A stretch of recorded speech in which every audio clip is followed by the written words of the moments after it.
All eyes are now on the United States Supreme Court. Tick, tick, tick, tick. Will they block Justice Merchan in New York from finally sentencing Donald Trump for his 34-count felony conviction in New York? Are they going to intervene in a run-of-the-mill criminal case right before its conclusion with a sentencing? Or are they going to stay on the sidelines like they should because they don't have jurisdiction in this area? And Donald Trump has waived all of his immunity arguments even before he filed his most recent paper. We've got the new Manhattan DA filing, which is the last word at the United States Supreme Court as we await their decision. And you're here on Legal AF, the YouTube channel. I'm Michael Popok. Take a minute, help us get to 500,000 subscribers before our half birthday. We're right around the corner. Let's talk about the new filing and where we're at. Let me catch you up. Judge Merchan last week on Friday let the world know that he was going to sentence Donald Trump finally after a 6-month delay at Donald Trump's request at his actions on his 34 felony count conviction in New York for the Stormy Daniels hush money cover-up conspiracy. And on the 10th, he also signaled that he was not going to send Donald Trump to jail, and he was going to go forward with the sentencing finally and have it be before the inauguration so as not to interfere with the presidency. That was the argument. Donald Trump didn't like that because he doesn't want to be chastised. He doesn't want to be branded a felon, even though he will always be a felon. And he doesn't want to go through a sentencing process. So he asked Justice Merchan last week or on Monday to reconsider. And the judge said, I'm not going to reconsider. I'm not going to stay this. It's unlikely you're going to win or beat me on appeal or find I've committed any reversible errors. I've listened to all these arguments before. They're all been rehashed. I've been reaffirmed time and time again by the appellate court. And no, I'm not going to stay. That led Donald Trump yesterday to file a number of papers in a number of courts, or the day before yesterday. He first ran to the appellate court in Manhattan, the Manhattan appellate court, we call it the First Department, and asked an emergency judge there, judge handling emergency matters, to grant a stay to stop Friday. And the judge there said, no, I'm not doing that, and denied the application. After oral argument, Donald Trump had lawyers there, lawyers for the Manhattan DA, they were all there, and she denied it. Now that so now he's 0-2. 0-3 is coming up. He also filed yesterday at the same time both a motion or request for stay at the United States Supreme Court on the federal side and at the highest state court in New York, the Court of Appeals. The Court of Appeals rejected the stay. Now, the reason he's losing these emergency stays is all the appellate courts want him to complete and get a final judgment against him, which can only happen when he's sentenced. That's the catch-22. Donald Trump doesn't have any real appellate rights except for trying what's called an interlocutory appeal before the conclusion of the case, which is what he's trying now, but he doesn't. His real full-blown on the merits appeal, he's got to get sentenced. And he never wants to admit that. Without that last shoe dropping, he's just running around in this netherworld, this twilight zone, because he really doesn't want to take the appeal.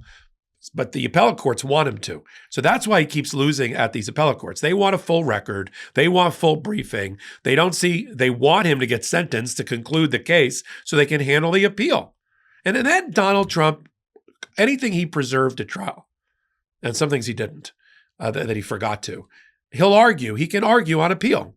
Justice Merchan was biased. The Manhattan DA was biased. Everybody's biased against him. It's a witch hunt. It's lawfare. It's politics. It's selective prosecution. The judge made mistakes about the evidence that he allowed in on certain areas. The judge's daughter works for the Democrats. The judge is biased. Whatever he wants to argue.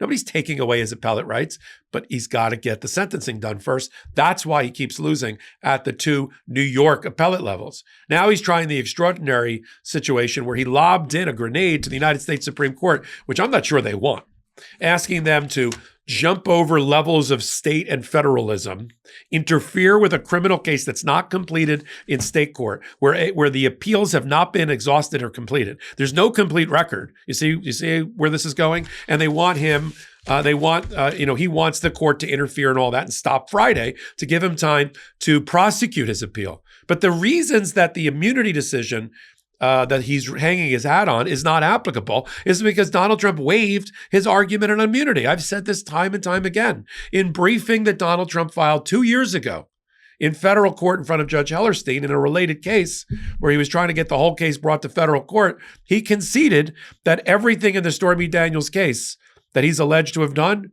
is not covered by presidential immunity.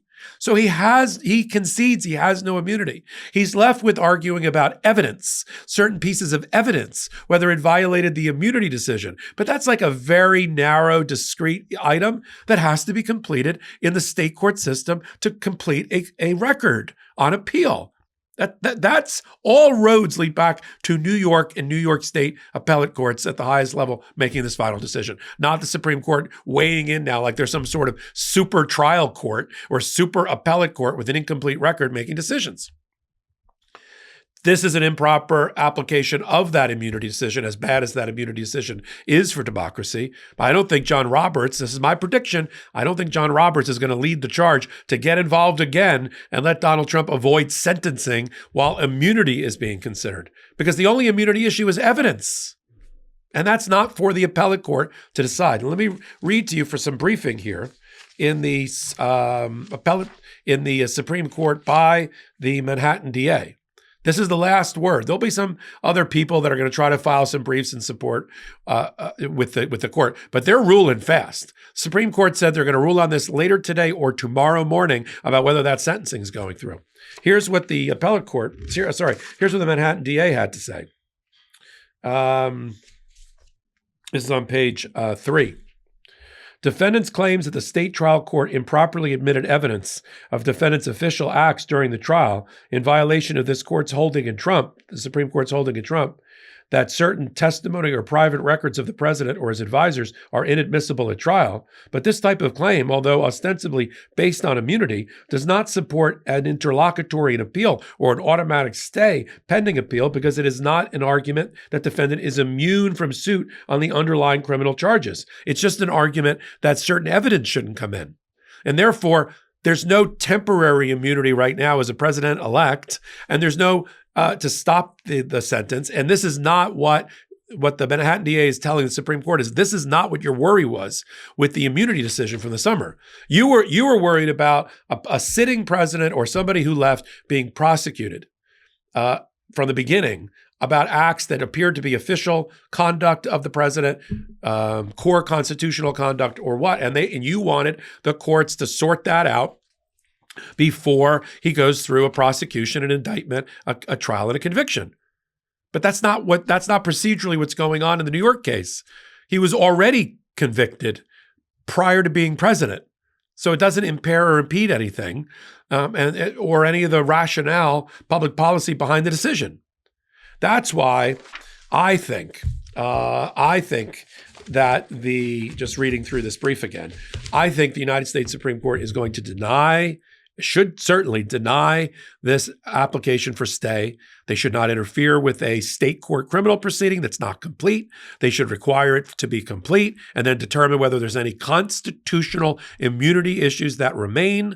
But right now, it's too early. It's too premature. The court doesn't have jurisdiction. There's no such thing as president-elect immunity. I mean, you only get temporary immunity from prosecution or some types of suits when you're in office. He's not in office yet. That's why Justice Merchan picked the 10th of January to avoid impairing or impeding the office of the presidency. I think the Supreme Court sits on the sidelines here. The question is, can they count to 5? We know that Sotomayor, Ketanji Brown Jackson, and Kagan are 3 that are going to vote not to bail Donald Trump out and find that immunity stays the sentencing. That's 3. I think Amy Coney Barrett sides with them. That's 4. They need one more. Roberts or Kavanaugh. I think Gorsuch is a lost cause. So can Amy Coney Barrett, who's rapidly becoming the centrist on this court, it may be right of center, but it's the centrist on the court, can she drag Roberts over and or Kavanaugh and have this be where they don't do anything? They don't have to do a darn thing. If they just ignore the decision, ignore it, let Friday come and go, and let him be sentenced, they've ruled by not ruling. They don't have to rule. It looks like they're going to rule, maybe because Trump's involved. Now, it's also very disconcerting that there was a phone call involving Sam Alito and President Trump on Tuesday, President-elect Trump on Tuesday. And I know everybody's denying that they talked about the case or matters before the court involving Donald Trump, but there's no readout of it. There's no printout of it. There's no transcript of it. Sam Alito should not have picked up that phone call in order to do a reference for somebody going for a job with Donald Trump.